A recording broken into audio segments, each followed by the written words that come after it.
Le président Ouattara reçoit les grands chanceliers un jour avant la 7e édition de la conférence des grands chanceliers d'Afrique francophone, subsaharienne et de France.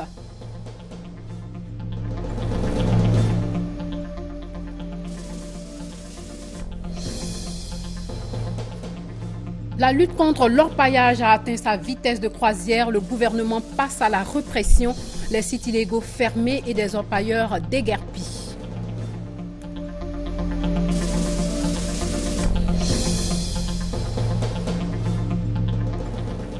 Et puis au Sénégal, Karim Wade a été condamné à 6 ans de prison ferme et à une amende de 138 milliards de francs CFA par la Cour de répression de l'enrichissement illicite. Voilà, monsieur, bonsoir et bienvenue dans ce journal. Les grandes chancelleries africaines font le bilan de leur existence à Abidjan. Le président Ouattara a reçu aujourd'hui même une délégation de chanceliers d'Afrique subsaharienne francophone conduite par la grande chancelière Henriette Dagri-Diabaté. Le reportage de Viviane Aïmé. Les grands chanceliers du Togo, du Congo-Brazzaville, du Niger, du Mali, de la République démocratique du Congo, du Burkina Faso, de Guinée, de la Centrafrique, du Tchad sont à Abidjan pour la 7e conférence des grandes chancelleries d'Afrique subsaharienne francophone et de France. La rencontre s'ouvre ce mardi dans la capitale économique. Conférence biennale créée en 2003, la Côte d'Ivoire accueille pour la 2e fois cette réunion. Elle s'était tenue pour la première fois à Abidjan en 2005. À la veille de leur rencontre, ces grands chanceliers d'Afrique francophone, conduits par leur homologue de Côte d'Ivoire, la grande chancelière Henriette Dagri-Diabaté, sont allés saluer le président de la République Alassane Ouattara au palais présidentiel. Au nom de tous, leur porte-parole, le grand chancelier du Niger, colonel Boulama Mango, a remercié le président de la République pour avoir autorisé la tenue de ces assises en Côte d'Ivoire. Le grand chancelier de la République de Guinée, El Hadji Moriba Kourouma, a traduit quant à lui le remerciement du président Alpha Condé au chef de l'État ivoirien. Il m'a chargé de vous dire qu'il suit attentivement tout ce que vous êtes en train de faire dans le pays frère, la Côte d'Ivoire, et que vous avez son soutien.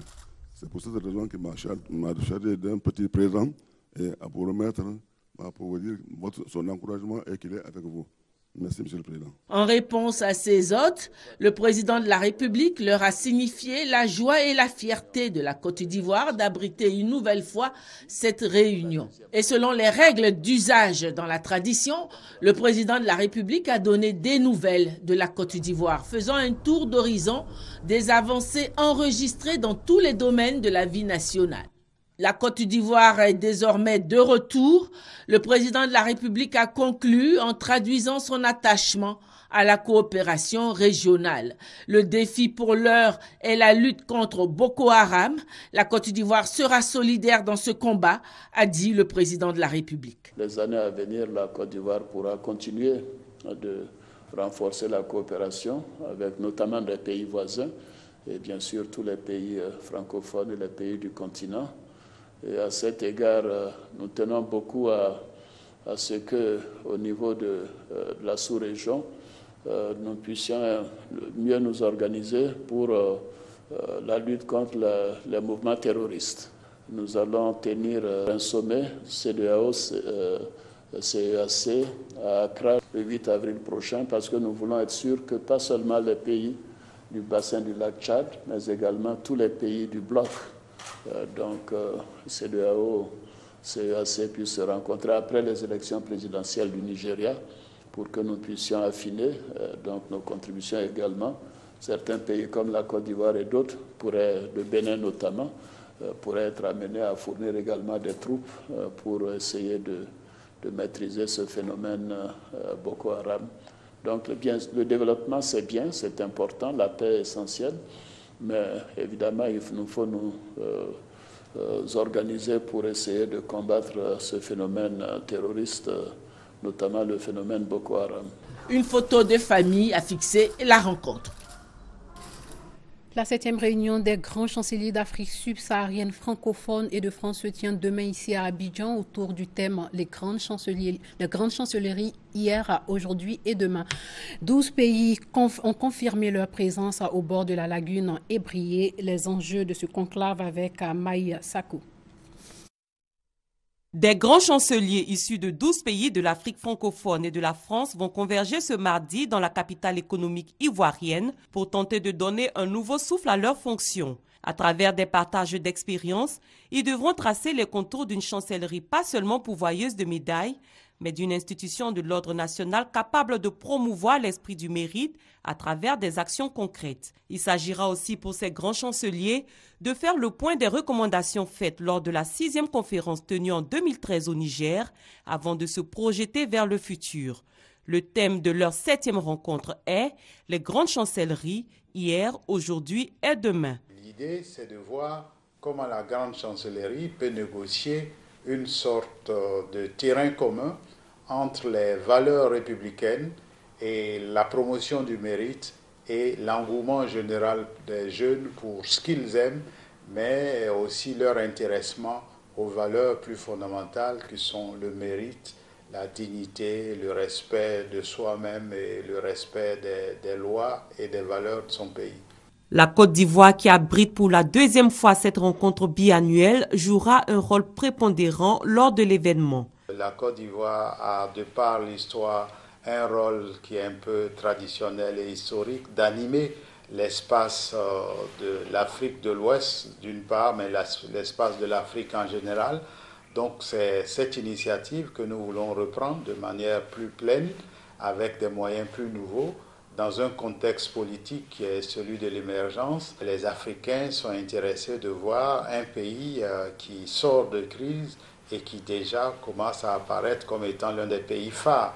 La 7e conférence des grands chanceliers de l'espace francophone débattra aussi des voies et moyens pour l'établissement d'une chancellerie plus intégratrice, ce qui va permettre d'effectuer des distinctions entre États africains.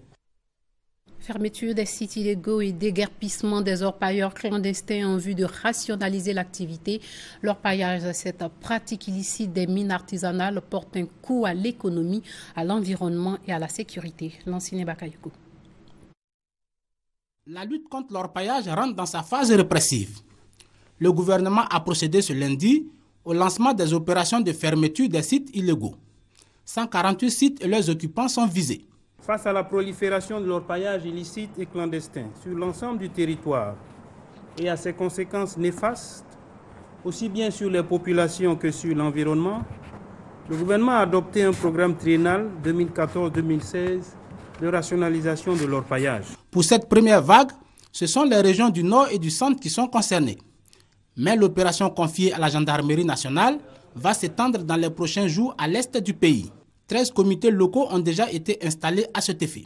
Quant à la région de l'Ouest, également investie par les clandestins, elle devrait recevoir la visite des forces de l'ordre dans le courant d'avril. Nous aimerions lancer un appel à tous ces opérateurs clandestins que les forces ne feront pas de cadeaux, comme nous avons mené des opérations test il y a quelques mois. Et nous les invitions déjà à déguerpir des lieux avant que les forces se mettent en route. Cela nous permettra de faire des économies. Et en ce qui nous concerne, donc, nous restons déterminés et nous allons mettre très rapidement nos hommes en mission. Pour éviter de subir cette rigueur du gouvernement, les opérateurs désireux d'exercer dans les règles de l'art pourront introduire des demandes d'autorisation auprès du ministre de l'Industrie et des Mines. Ceux qui auront obtenu des agréments bénéficieront de l'encadrement de l'État. Plus de 500 000 personnes opèrent dans l'activité d'orpaillage. Le groupe de soutien Les Colombes d'Ado était dans la commune de Yopougon. Les membres de ce mouvement ont investi la section de Yopougon et invitent la population à donner sa voix au président Ouattara lors de la prochaine échéance. Marie-Laure Magnissé et Gabriel Zani. Une section de plus pour les Colombes d'Ado. Le mouvement de soutien à la candidature du président Alassane Ouattara étant sa toile, ce 18 mars, l'organisation a procédé à l'investiture de la section de Yopougon. La présidente communale Louise Cambou a pris les rênes de la section. Elle pourra s'appuyer sur les femmes de la commune venues nombreuses lui témoigner leur soutien.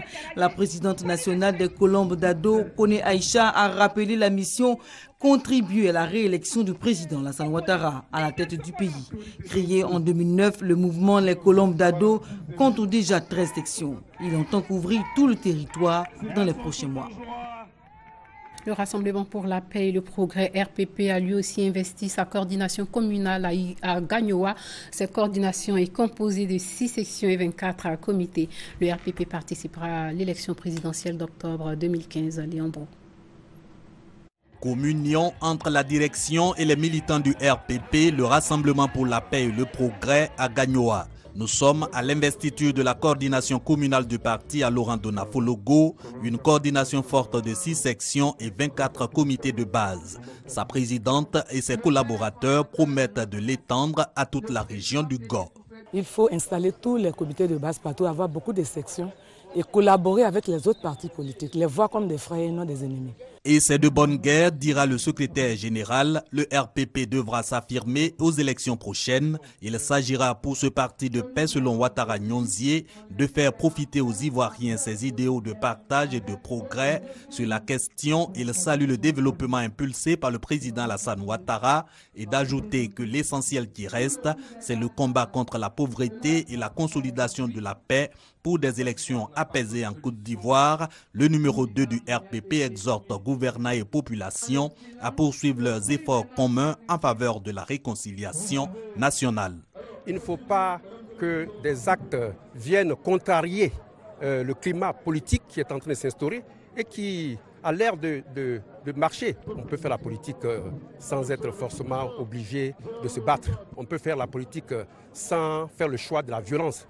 La politique, c'est un métier noble. Il faut faire en sorte qu'elle reste et qu'elle demeure. Aux militants de son parti, le secrétaire général a expliqué leur indispensable participation à la reconstruction du pays à travers une démarche empreinte de tolérance, d'acceptation mutuelle et de paix, vertu du Rassemblement pour la paix et le progrès. Le PIT se prononce sur la situation politique ivoirienne. Le président du dit parti a fait une analyse sociopolitique au cours d'une conférence. Moussa Koulibaly et Sidonie Davila nous en disent plus. La situation des personnels de la santé et de l'éducation, le procès de la crise post-électorale et les prochaines élections sont les principaux sujets abordés par Aka Daniel Aïzi au cours de la conférence de presse. Le président du Parti ivoirien des travailleurs PIT s'est prononcé en faveur de la révision de l'article 35. Il propose une conférence nationale pour débattre des questions politiques. À une conférence nationale de tous les partis politiques, de toutes les organisations de la société civile, de toutes les confessions religieuses pour penser ensemble, avec toute l'équité requise, les conditions et modalités de l'organisation des élections présidentielles consensuelles et apaisées en 2015. Au sujet de la situation sociale, le PIT demande au gouvernement de prendre en compte les revendications des fonctionnaires du secteur de l'éducation et de la santé. Le PIT invite instamment le gouvernement à se pencher sur les problèmes et les revendications des travailleurs pour y apporter des solutions et à tenir ses engagements vis-à-vis du monde du travail. Aka Daniel Aïzi a annoncé à la presse que son parti fêtera ses 25 ans le 8 avril prochain. À cette cérémonie, d'importantes décisions seront prises. À l'occasion de la journée mondiale de la météorologie célébrée aujourd'hui, la Sodexam, en collaboration avec le district d'Abidjan, a organisé des exposés en vue de mettre en exergue l'importance de la météorologie. Le reportage de Paragasso Rokoni. Mener et coordonner les activités d'observation, d'études et de prévisions en météorologie. Fournir à l'aéronautique et à la marine nationale des services de prévisions utiles. Entre autres missions assignées au service de la météorologie nationale. À l'occasion de la journée météorologique mondiale, célébrée tous les 23 mars, la Société d'exploitation et de développement aéroportuaire, aéronautique et météorologique Sodexam a organisé 2 exposés sur le thème mondial climat, comprendre pour agir, mais aussi sur l'état du changement climatique en Côte d'Ivoire. La compréhension du climat est indispensable car elle aide à tous les niveaux à prendre les meilleures décisions possibles pour les populations et les collectivités locales. Dans 5 à 10 ans, l'utilisation des prévisions climatiques sera aussi répandue que celle des prévisions météorologiques. La célébration de cette journée bénéficie du soutien du ministère des Transports. La compréhension du climat est indispensable car elle aidera les responsables à tous les niveaux à prendre les meilleures décisions possibles. Pour les responsables de la Sodexam, les informations météorologiques sont primordiales aux compagnies de transport, aux activités touristiques et agricoles, aux risques d'inondations et catastrophes naturelles, mais surtout aux grands chantiers de construction tels les immeubles et les routes d'intérêt public.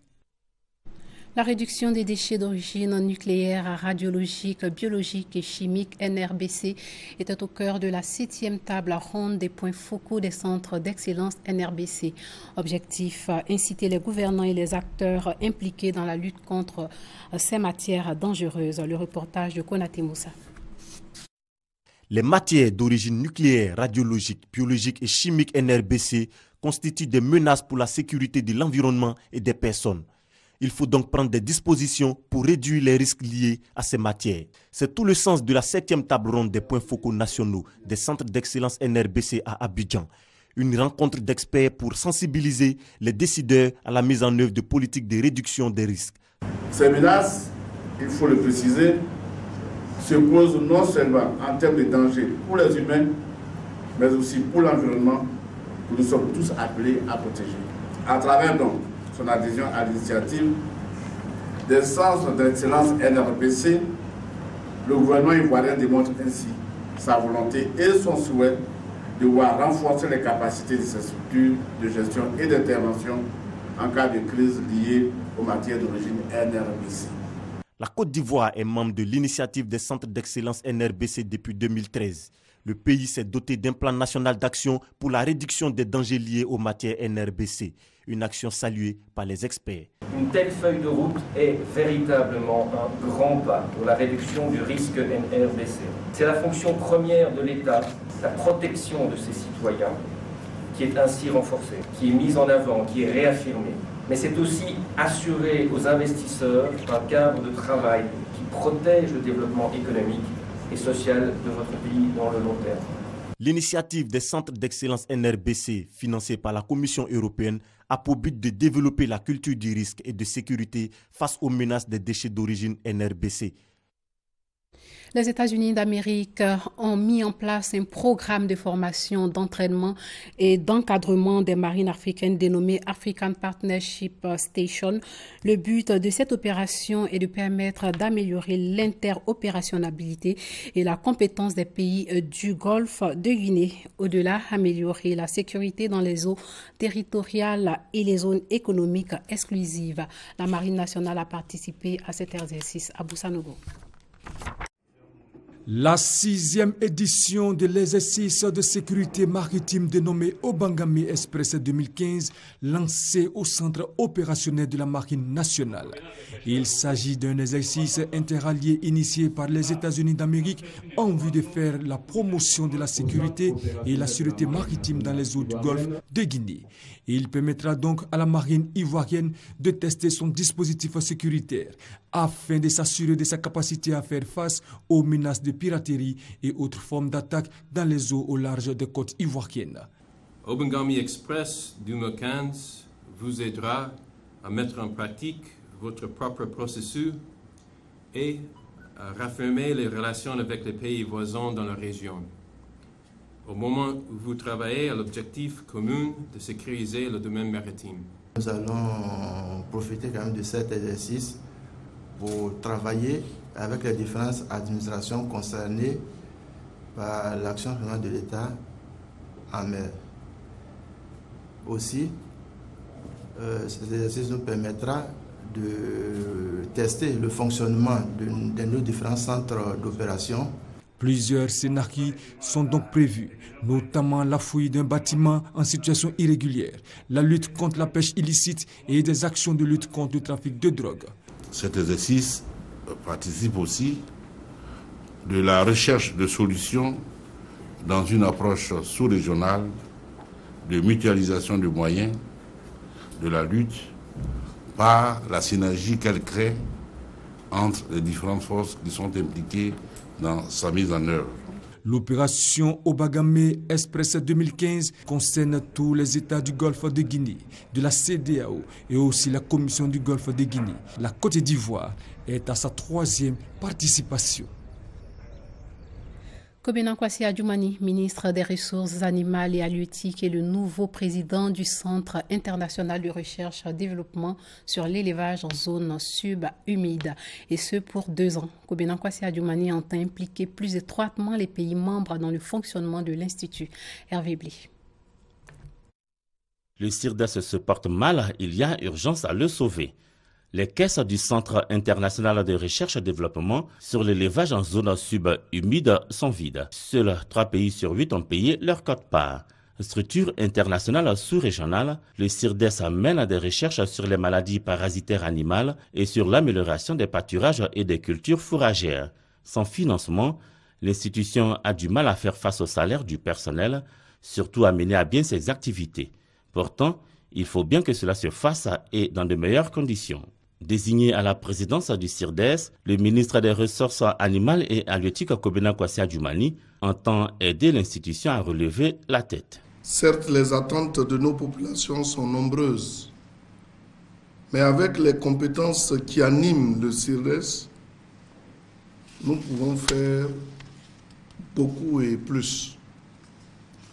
Pour cela, nos États doivent renforcer la capacité de travail de l'organisation en la soutenant financièrement et de façon conséquente afin de réduire notre dépendance des financements extérieurs. Pour sauver le CIRDES, son nouveau président convie les pays membres à une implication plus poussée dans son fonctionnement. L'institution créée en 1994 forme des cadres et pratique le transfert de technologies dans plusieurs pays en Afrique. Son siège est au Burkina Faso. Sachez qu'aucun cas lié à la maladie à virus Ebola n'a été constaté en Côte d'Ivoire depuis l'apparition de cette affection en Afrique de l'Ouest. Le ministère de la Santé et de la lutte contre le VIH-Sida a multiplié la sensibilisation autour de la maladie afin de protéger la population. Quelles sont les mesures de prévention prises par l'État? Geneviève Soro et Alexis Ouedraogo répondent à cette question. Mars 2015, l'épidémie d'Ebola a dépassé le cap des 10 000 morts dans le monde. Plus de 24 350 personnes ont été affectées dans 9 pays par la fièvre hémorragique. À ce jour, la Côte d'Ivoire, elle, n'enregistre aucun cas. Il y a 1 an, le 20 mars 2014, une épidémie d'Ebola éclate en Guinée. Elle se propage rapidement dans plusieurs pays d'Afrique de l'Ouest, la Sierra Leone, le Libéria et le Nigeria.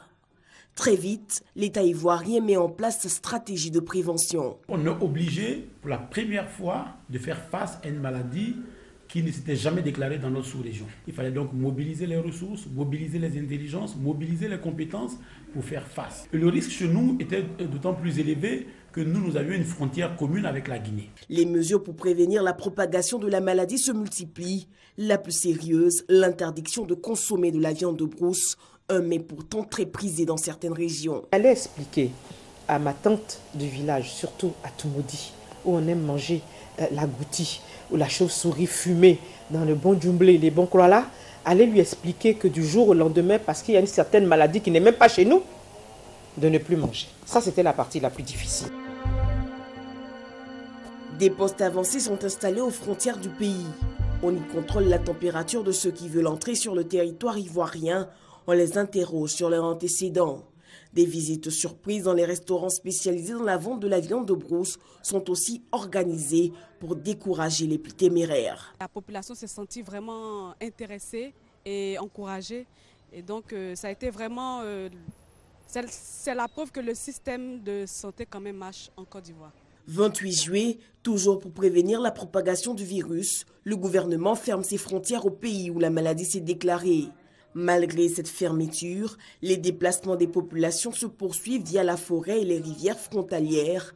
Le gouvernement muscle la lutte, une communication dynamique et sur pied. Le corps préfectoral est chargé de sillonner les hameaux les plus reculés pour faire passer le message aux populations qui doutent encore de la dangerosité de ce fléau. Le ministre de l'Intérieur a dit au préfet que c'est une mission de salut public. Ce n'est pas qu'une affaire de santé publique, il faut s'approprier la lutte. Dans les villages sans électricité où les habitants n'ont que la radio pour s'informer, la sensibilisation aux mesures préventives est renforcée par du porte-à-porte, notamment dans les régions qui bordent le Nigeria et la Guinée. Jeudi 14 août, une simulation est organisée dans le petit village de Kandopleu, près de la frontière de Guinée. Objectif, tester la réactivité du système sanitaire en cas d'alerte. L'approche communautaire a été essentielle et surtout les leaders religieux. Voyez-vous, lorsque dans les mosquées, les imams ont commencé à expliquer aux populations, il faut se laver les mains, il faut éviter de manger la viande debout, vous savez, c'est la meilleure plateforme. Les Ivoiriens s'approprient la lutte, des salutations Ebola voient le jour, on ne se serre plus la main, on s'incline ou l'on se touche les coudes. Je pense que le bouche à oreille a porté.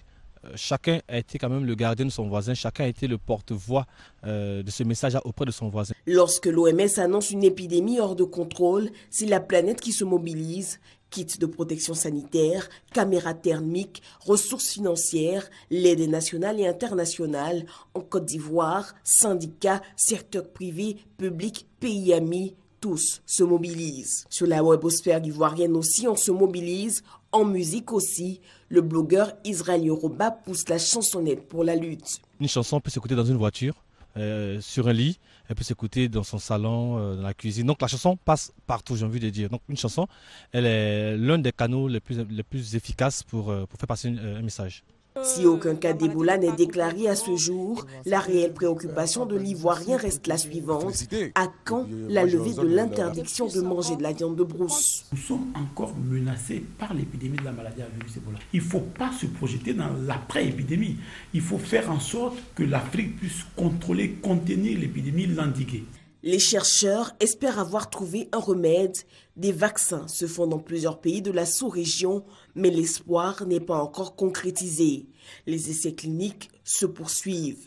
On demande au Burkina, à la Côte d'Ivoire et en Tanzanie d'abriter la deuxième phase, qui est donc celle de l'évaluation du vaccin. La particule du virus Ebola qui se trouve dans le vaccin est inactivée. Donc en fait, on ne nous apporte pas la maladie, au contraire.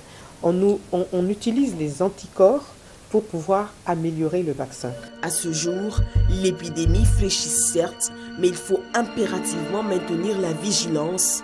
Un seul nouveau cas d'Ebola suffit pour relancer une épidémie. La Côte d'Ivoire n'a pas pour autant tourné le dos aux pays infectés dans le cadre de la lutte contre Ebola. Des volontaires s'étaient rendus au Libéria, en Sierra Leone et en Guinée.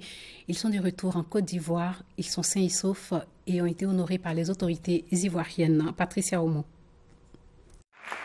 Ils sont sains et saufs. Les 115 volontaires partis combattre Ebola sont de retour. Le Bénin, la Côte d'Ivoire, le Ghana, le Mali, le Niger, le Nigeria et le Sénégal ont participé à cet effort en mettant à la disposition de l'Organisation ouest-africaine de la santé des agents volontaires. Personnellement, nous avons eu peur parce que ce qu'on attendait sur les médias, sur l'Ebola, c'était vraiment dangereux. Donc nous sommes allés, avec la formation qu'on a eue, on a reçu notre mission. On était déployés en Guinée. Au début, ça n'a pas été facile parce qu'il y avait beaucoup de réticence avec la population guinéenne. Ce déploiement est le fruit d'une négociation entre la CEDEAO, l'Union africaine et la Banque africaine de développement. Des efforts conjugués qui visent à éviter sa propagation. Au terme de la mission, les agents de santé volontaires ont épuisé une période de quarantaine de 21 jours. Ils ont bénéficié d'un suivi médical rigoureux. Le ministère de la Santé et de la lutte contre le sida a décidé de traduire sa reconnaissance à ces agents de santé qui ont servi avec courage et abnégation en Guinée, au Libéria et en Sierra Leone.